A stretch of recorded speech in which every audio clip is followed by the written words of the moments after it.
শুভ দুপুর বন্ধুরা, চলে এলাম দুপুরে রান্নাবান্না নিয়ে।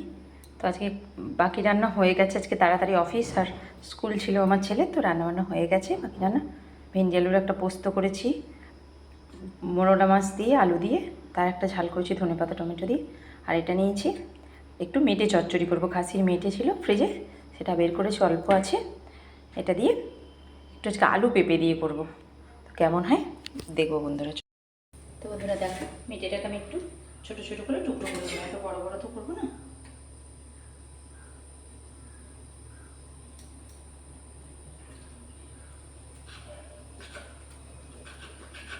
এটা খাসি মাংসের মেটে, আমার এটা খেতে খুব ভালো লাগে, মেটে চচ্চড়িটা আমি খুবই পছন্দ করি।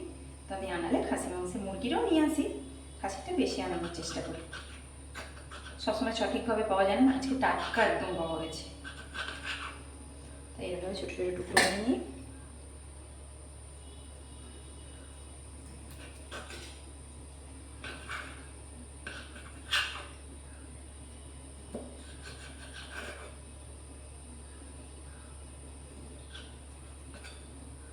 ছোটো ছোটো টুকরো করে নিলে সেদ্ধটা ভালো হয়ে যাবে তাড়াতাড়ি।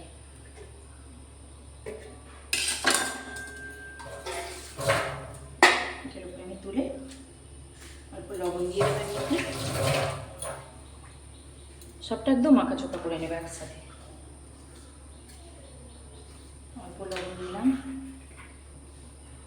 রসুনের পেস্ট দিলাম, আদা দিলাম, পেঁয়াজ কুচি সবটা দিয়ে দিলাম, হলুদ দেব একটু,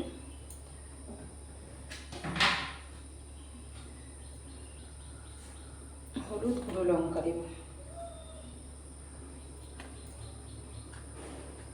খুব ঝাল করবো না এটা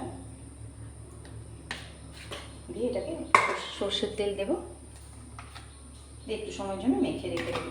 দিলে কী হয়, ওর আঁশটে গন্ধটা চলে যাবে। একটু লেবুর রস দেবো, মেটে বলুন মাংসর থেকে মেটের মধ্যে একটু আঁশটে গন্ধটা বেশি, তাই একটু লেবুর রস আমি এর মধ্যে অল্প করে দিয়ে দিচ্ছি।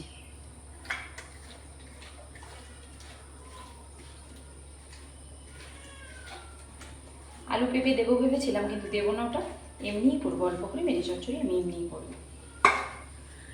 টমেটো কুচিটা ওর মধ্যে দিয়ে দিই, সবটা দিয়ে একসাথে কষিয়ে নেব, একটু সময় ধরে রেখে রাখি।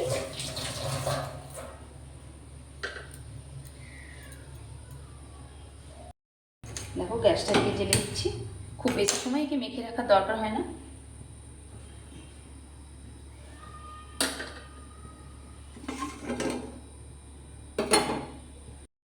হয়ে গেছে, এখানে আমি মেখে জোকা রাখা মেটেটা দিয়ে দিচ্ছি,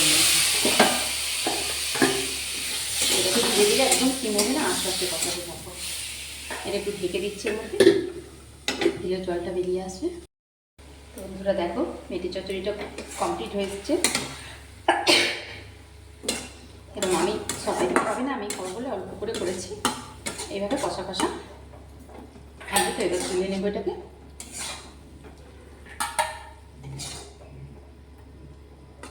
এটা খাওয়া খুব ভালো, খেতেও খুব ভালো লাগে। একটা বন্ধ করে দিচ্ছি।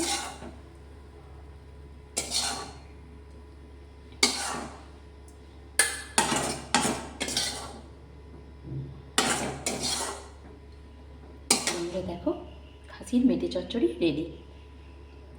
এইভাবে অবশ্যই একবার বাড়িতে বানিয়ে খেয়ে দেখবেন, শুধু মেটে দিয়ে খুব ভালো লাগে।